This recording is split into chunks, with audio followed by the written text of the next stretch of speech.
The theme of our narrative centers on dysthymia, alternatively referred to as Persistent Depressive Disorder, PD. This is a psychological condition that can have a significant, long-lasting impact on an individual's mood, triggering cognitive and physical issues akin to those experienced in cases of severe depression. Notably, the term dysthymia has been used since the 1970s as a more precise definition for the erstwhile depressive personality. In accordance to the Diagnostic and Statistical Manual of Mental Disorders, dysthymia is characterized by a lingering state of depression that extends over a minimum of 2 years, or 1 year for children and adolescents. Its chronic nature often means it goes undetected for extended periods, leading the person affected to incorrectly attribute these symptoms to their inherent personality traits.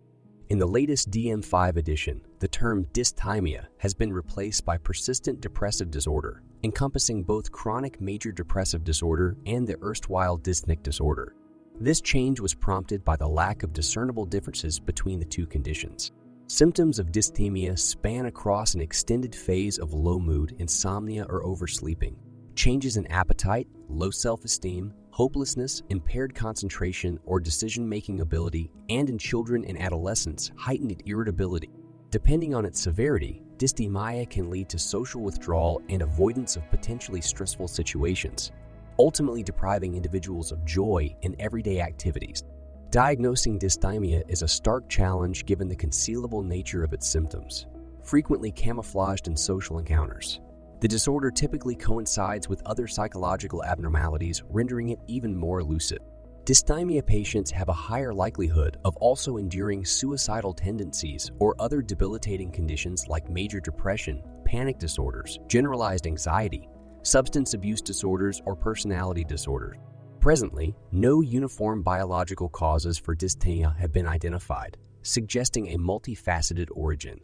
There does, however, seem to be a genetic predisposition, corroborated by a significant incidence rate of depression among immediate family members of dysthymia patients. Other factors contributing to dysthymia include stress, social isolation, and lack of supportive network. Twin studies have further strengthened the argument for genetic predisposition, with identical twins displaying a higher probability of concurrent depression in comparison to fraternal twins. The narrative explores the intertwined nature of dysthymia with several other physical and psychiatric health conditions. An overwhelming majority, about 75%, of individuals with dysthymia concurrently struggle with other chronic physical ailments or psychiatric disorders, such as anxiety disorders, cyclothymia, or substance abuse disorder. Comorbidities frequently identified include major depression, affecting up to 75% of dysthymia sufferers, anxiety disorders up to 50%, personality disorders up to 40%, somatoform disorders up to 45%, and substance abuse up to 45%, and substance abuse up to 50%. Dysthymic individuals are significantly more susceptible to developing major depression. Research tracking patients over a decade revealed that an alarming 95% of dysthymia patients experienced a major depressive episode. A severe episode of depression atop dysthymia, termed double depression, is notably challenging to manage. Patients often perceive their growing depressive symptoms as inherent personality traits or uncontrollable life elements, hindering the intervention. When these individuals do pursue treatment, it might prove ineffective if only the major depressive symptoms are addressed, leaving the underlying dysthymic aspects unattended. A particularly telling sign of double depressions is the abnormally high level of hopelessness reported by the patients. Mental health care providers can consider this symptom as a focal point during treatment. Cognitive therapies may help these individuals by transforming their negative thought processes, enabling them to perceive themselves and their surroundings differently. Preventive measures for double depressions have been proposed to initiate with treating dysthymia itself. Employing a blend of antidepressants and cognitive therapies can avert the onset of major depressive symptoms. Additionally, incorporating regular exercise and promoting healthy sleep patterns can further enhance the treatment and impede the progression of dysthymic symptoms. Emerging evidence implies neurological markers in early-stage dysthymia, as brains of dysthymic women showed variances in few structures compared to non-dysthymic individuals. This indicates potential developmental differences between these groups. Further research using fMRI techniques strengthened the evidence, highlighting altered functionalities in specific brain areas among dysthymic individuals, with regions responsible for processing emotions, sadness, and the bridge between attention and emotion displaying heightened activity. Recent literature suggests a correlation between heredity and the occurrence of dysthymia, a type of chronic depression.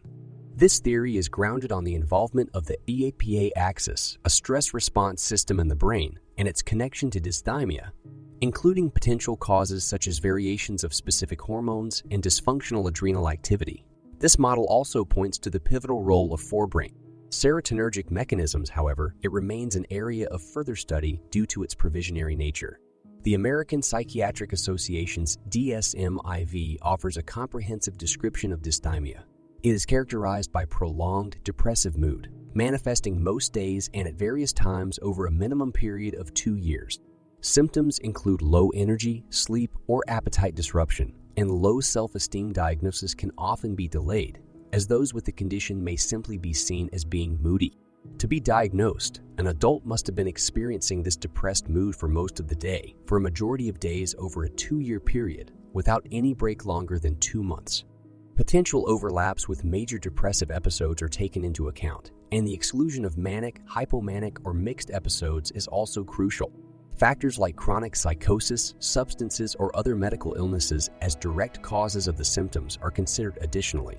The symptom's significant impact on one's social and work life is evaluated. In children and adolescents, irritability can replace depressive mood as a defining characteristic, and the duration criterion is lowered to a year. For these younger patients, an early onset, before age 21, can lead to more frequent relapses, hospitalizations, and co-occurring conditions. Dysthymia's chronic nature distinguishes it from major depressive disorder, which may present symptoms for as brief as 2 weeks.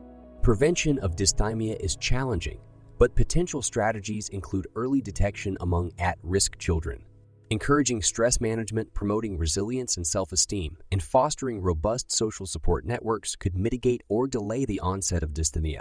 The theme of the story primarily revolves around the efficacy of different forms of therapy and medications in treating persistent depressive disorder, PDD, a mental health condition. A meta-analytical study conducted in 2010 revealed that psychotherapy showed a small yet significant effect compared to control groups, despite being less effective than medication-based treatments in direct comparisons.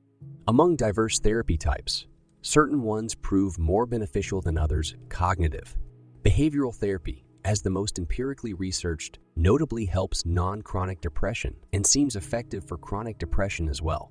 However, the cognitive behavioral analysis system of psychotherapy, CBASPS, specially designed to treat PD, renders inconclusive results. Schema therapy and psychodynamic psychotherapy, though used for PD, lack sturdy empirical support. Interpersonal psychotherapy reportedly helps with the disorder, but only exhibits minimal advantage when used in conjunction with antidepressants. Furthermore, the 2010 meta-analysis declared the benefit of pharmacotherapy restricted to selective serotonin reuptake inhibitors, SRACE, rather than tricyclic antidepressants, TICAP. A 2014 meta-analysis maintained that antidepressants were as effective for PD as they were for major depressive disorder. The preferred treatment approach usually commences with SRIs due to them being considered more tolerable and having fewer side effects relative to other medication types. A comprehensive governmental study, STAR, discovered that patients with depression commonly need to experiment with diverse medication brands due to the mean response rate of 55 for dysthymia in comparison to a 31 response rate to a placebo. Examples of frequently prescribed antidepressants or SRIs for dysthymia encompass escitalopram, citalopram, sertraline, fluoxetine, paroxetine, and fluvoxamine. The notable therapeutic effects typically emerge after an average period of 6 to 8 weeks since commencement. A 2005 meta-analytic study concluded that SRIs and TAS demonstrated equal efficacy in treating dysthymia, whereas monoamine oxidase inhibitors, MAOIs, held a slight advantage over other medications. However, the study author advised against using MAOI as the first line of treatment because they were generally less tolerable than SRIs. Finally, preliminary evidence proposes amisulpride as a potential treatment option for dysthymia, but it is linked with increased side effects. The evidence available may not be substantial enough for higher certainty levels, but the study recognizes the potential benefits of continuous psychotherapy, especially when juxtaposed with no treatment at all. Given the long-term nature of dysthymia, it's not uncommon for patients to resist treatment in such scenarios. It's highly recommended to enhance the treatment approach. The augmentation could include a variety of treatments ranging from lithium pharmacology, thyroid hormone augmentation, amisulpride, buspirone, bupropion, guanfacine, and mirtazapine to stimulants. Moreover, for individuals also grappling with seasonal affective disorder, light therapy could prove effective in improving the therapy results worldwide. Dysthymia afflicts about 105 million people every year.